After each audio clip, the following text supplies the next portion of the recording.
It's time to make a very highly anticipated video. I've been compiling some ideas. I've been doing my job. Because a little while back, I made a video called Switching to the iPhone 10. And you probably noticed that in front of me, there's an iPhone 10 right here. When a new smartphone comes in here, I don't always switch over to it exclusively. I don't always put my SIM card into that device. But you see, this device here, this is a flagship. This gets a lot of attention. The notch, the lack of the home button, the lack of the fingerprint scanner. So because of that, I had to make an effort to really invest myself into it so I could give you guys the type of feedback that might help you determine whether or not this phone is for you. I do want to let you know that there is no perfect smartphone. No single smartphone that is the best smartphone for absolutely everyone. So because of that, I'm going to be having a giveaway coming up shortly for the smartphone of your choice, Android or iOS. You pick the smartphone and I give it away. So go follow me on Twitter right now and stay tuned for a tweet with all the details. All right, the iPhone. First of all, I'm happy Apple was ambitious. They said, hey, it's time to finally do something different. Now, it's not just because they thought it would be fun to do so. It's because the marketplace has been pushing in that direction. We've had shrinking bezels from almost every major competitor in the smartphone space. We want more screen. We don't want bigger phones. Anytime you're making a change, you're taking a risk. You get rid of the home button, you're gonna have some users that are like, but wait, I liked it. Your quick settings moving up to the top right corner, that had to be utilized for this new home gesture, let's call it, which also acts as the multitasking gesture. I think a lot of what's being talked about from an interface perspective feels a little bit disjointed. A lot of that comes from your preconceived notions of how you're going to interact with the device. You expect things to work a certain way, and then when they don't work that way, it's going to take a while to adjust. The face unlock, it works, but the process is not something that I consider to be enjoyable. And it's something that I speculated might come up for me when I saw the original keynote. Is as easy as looking at it and swiping up. And, you know, let's try that again. Ho, ho, ho. You know, I'm lying in bed, I want to reach over and quickly unlock it, and my glasses are off, and my hat is off, and it'll miss, all right? Now, with the fingerprint scanner, that doesn't happen. But there's also kind of strange way that you interact with it. This almost like bowing to your phone. You adjust, there's a little bit of that. Sometimes there's a little bit of an adjustment here. Even when you get the little unlock there, you're not done. It's an unlock and then it's a swipe up. It's a two-step process. I'm a fan of technology, so I like that progression. But then all of a sudden I picked up the OnePlus 5T and it was like, blam! I have it over here. I point it towards you. Nada. Bam! It's a thing. It's just using the front-facing camera. You see that right there? You want to go fingerprint, go fingerprint. 0.2 seconds. Options are good. The camera is good. Maybe the best. Camera's good. Build quality is solid. It feels great. It just feels expensive. Wireless charging. Finally, it's great. Using it in my car, using it beside the bed. I never charged it with a cable. Not once. Weirdly though, because of how much this camera protrudes here, some wireless chargers make contact better than others.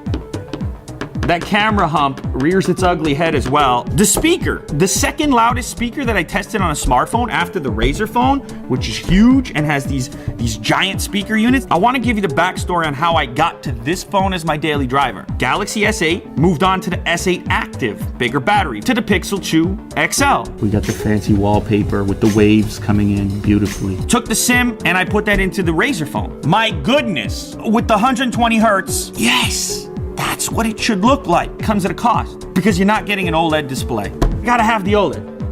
I gotta have it. So the SIM card came out and it went into the OnePlus 5T. You saw that unboxing video. But to round out my feelings here about the iPhone 10, it's an ambitious project for Apple here. They're trying to change the core interaction that you've had with your iPhone forever. I like ambitiousness. But the problem is, when you're buying a device that's $1,000 plus, I'm not sure you're paying strictly for ambition. What you want is no excuses. I don't think you can have excuses at $1,000 because $1,000 now represents twice the price of something like the OnePlus 5T. I get an enormous number of notifications, probably 400 emails a day. But when I switched to this phone, I had exposure to the notification system that exists on here. I'm not telling you anything new when it comes to to notifications. I'm not the first person who's complained about it. But on Android, if you've ever used it, it'll stack them. And then you can drag down and see the most recent one. But this is a good phone. I think a lot of people would buy this thing and be happy with it. But that doesn't change the fact that I don't think that you should. And I don't think that you should because of the price. Because to me, there's no way that this phone is twice as good as this phone.